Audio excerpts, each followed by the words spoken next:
According to the classical Ayurvedic texts, there are 107 major marma points on the surface of the body. They are said to be the junction points between matter and consciousness and connect with all the subtle levels of the physiology that you mentioned. Beautiful. They are also said to contain different devatas, or principles of cosmic intelligence. Well, oh, this person writes beautifully, don't they? Within them, cosmic intelligence within them. Please, could you say something about the marmas in relation to energy healing that you do? Thank you so much. With love and gratitude. Thank you for the beautifully worded question. So in the body and also outside the body, in the entire web of creation, every place where those lines or junctions of the flow of consciousness cross each other, we get these nodes. And the nodes are where the dark and light energies intersect to produce the energy that gives rise to the manifest itself. So the principle here is that these nodes of creation are everywhere.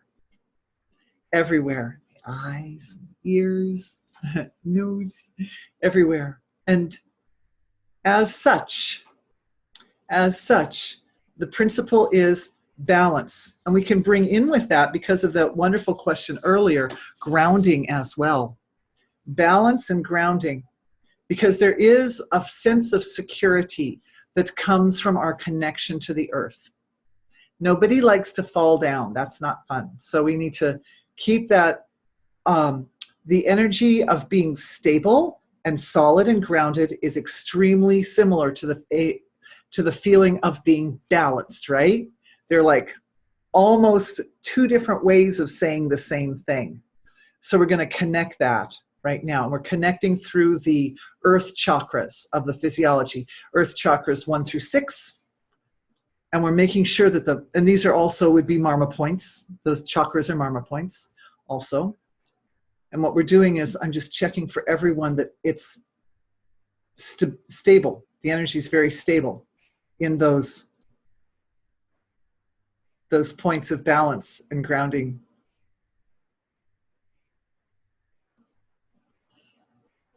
And I'm putting my attention to do it. But what happens is I put my attention and heaven comes in, divinity comes in, and then your healing potential, your devatas, your angels, your healing team, your structure of self which heals you comes in and does the work. This is also going to be very good for people that were having the infections too.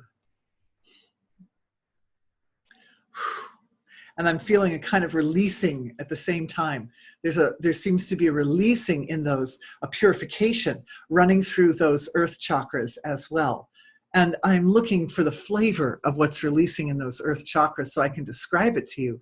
And there's one of the qualities that I'm seeing there was a feeling of giving up, but I also feel as if there's a kind of a simplicity that reminds me of the nature of life experience in previous incarnations. So for some people, we've also got past life stuff, and it's not a coincidence that we were just talking about that, and then we were led to do this healing that would address past life issues. It's perfect. Thank you, you guys are amazing. So looking at those past life issues in the earth chakras. And yes, and for a lot of people, this is related to experiences of leaving the body during catastrophes such as earthquakes or volcanoes or extreme weather conditions. For a lot of people, there's the energy that I'm feeling in those earth chakras has to do with both intense bliss and intense discomfort at the same time. So what we're doing is we're looking at the earth chakras and we're finding the balance point. Because when we've got intense bliss and intense discord at the same time, then we know that's the algorithm, right? We go to the balance. So right there. And what happens is when we go to the point of balance is it allows the bliss aspect that's in those chakras to maximize, and it supports wholeness established. Because the negativity, if the negativity wasn't there, the positivity wouldn't get a chance to shine in its glory. We wouldn't even understand it. We wouldn't comprehend it. And this is tying into the Davic realms of creation, where the beings are drenched in light at all times. It's a lovely place, but the problem is that there's not a lot of rest and there's not a lot of evolution.